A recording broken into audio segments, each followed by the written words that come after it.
વડોદરા શહેરના માંજલપુર વિસ્તારમાં દરબાર ચોકડી પાસે આવેલ સાઈનાથ યુવક મંડળ દ્વારા છેલ્લા ઘણા વર્ષોથી મહાભંડારાનું આયોજન કરવામાં આવ્યું હોય છે, ત્યારે આ વર્ષે પણ ભંડારાનું આયોજન કરવામાં આવ્યું હતું, જેમાં સાઈબાબાના મંદિરને ફૂલોથી સુશોભિત કરવામાં આવ્યું। વડોદરા શહેર માંજલપુર દરબાર ચોકડી પાસે આવેલ સાઈનાથ યુવક મંડળ દ્વારા છેલ્લા ઘણા વર્ષોથી સાઈબાબાની પ્રસાદીનું આયોજન કરવામાં આવતું હોય છે, ત્યારે આ વર્ષે પણ મહાપ્રસાદીનું આયોજન કરવામાં આવ્યું હતું, જેમાં ભંડારા પૂર્વે શ્રી સાઈબાબાની આરતી કરવામાં આવી હતી, સાથે મંદિરને ફૂલોથી સુશોભિત કરવામાં આવ્યું હતું અને આરતી કર્યા બાદ મહાપ્રસાદી શરૂ કરવામાં આવી હતી, જેમાં 5000થી વધુ સાઈ ભક્તોએ મહાપ્રસાદીનો લાભ લીધો હતો।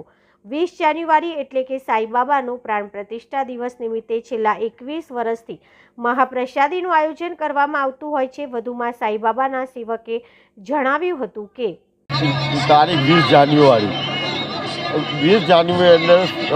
સાઈનાથ નગર વીએમસીનો સાઈબાબાની પ્રાણ પ્રતિષ્ઠાનો દિવસ। એ દિવસે પ્રાણ પ્રતિષ્ઠાના દિવસે સવારે બાબાનો વરઘોડો કરી પાલખી ફેરી નગરજનોને સબ આશીર્વાદ રૂપે પડે છે। સાંજે બાબાના મહાપ્રસાદીનું આયોજન કરે છે। આજે ઓછામાં ઓછા 7થી 8000 માણસો બાબાના મહાપ્રસાદીનો લાભ લેશે। આ 21મો ભંડારો છે અમારો। જયેશ કપ્તાન।